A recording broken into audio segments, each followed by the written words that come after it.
शुक्रिया अदा करेंगे आप सब दोस्तों का जिन्होंने तामन, आपका तामन है, ऐसा नहीं है तामन मस्जिद को आप चला रहे हैं, यही मेरे साथ तामन है। सब इन पर दुआ करते हैं, बस शुक्रिया अदा करते हैं।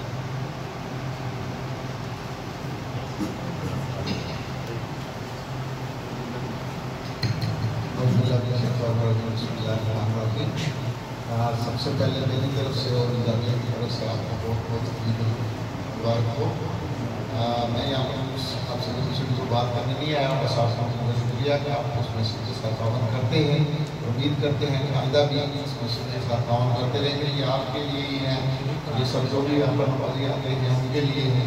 तो अल्हम्दुलिल्लाह हम अपनी तरफ से और जामिया अपनी कोशिश करती है कि आपके हर किस्म के मामला जो हैं यहाँ मस्जिद से हम हल करने की कोशिश करते हैं। रमज़ान हो, जैसे कोई मसला हो तो जनाब कारी साहब ने भी बहुत सारी सजेशन किए हैं, हमसे भी हैं, वो आपसे भी हैं, सबके लिए हैं।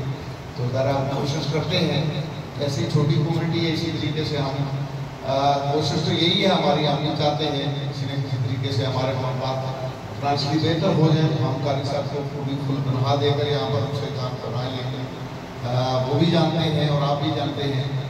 तो अल्लाह ताला उनकी इस मेहनत को जो कारी साहब ने 14 सालों में की है, जब वहाँ थे जब भी हुआ तो हम उनके शुक्रगुजार भी हैं। तो इंशाल्लाह कोशिश करेंगे जल्दी, जैसे ही मामला बेहतर हुए तो हम कारी साहब की तनख्वाह भी कारी साहब को देंगे, ये गिला भी उनका दूर करने की कोशिश करेंगे। तो बाकी यहाँ पर जब बाहर निकलते हैं तो ज़रा थोड़ा सा उसमें थोड़ा सा ख्याल रख लीजिए कि यहाँ पर कैमरे वगैरह लगे होते हैं, ज़्यादा लोग इकट्ठे हो जाए और सिगरेट वगैरह अगर बाहर किए तो इंतजामिया यहाँ की जो ईद दोस्तों वाले हैं, जो कारों में इसको मतलब वो भेजते हैं, कंप्लेन करते हैं, इससे भी हमें एहतियात करने की ज़रूरत है। तो आप सबको हमारी तरफ से बहुत बहुत ईद मुबारक, इंतजामिया की तरफ से गैर ईद मुबारक, बहुत शुक्रिया।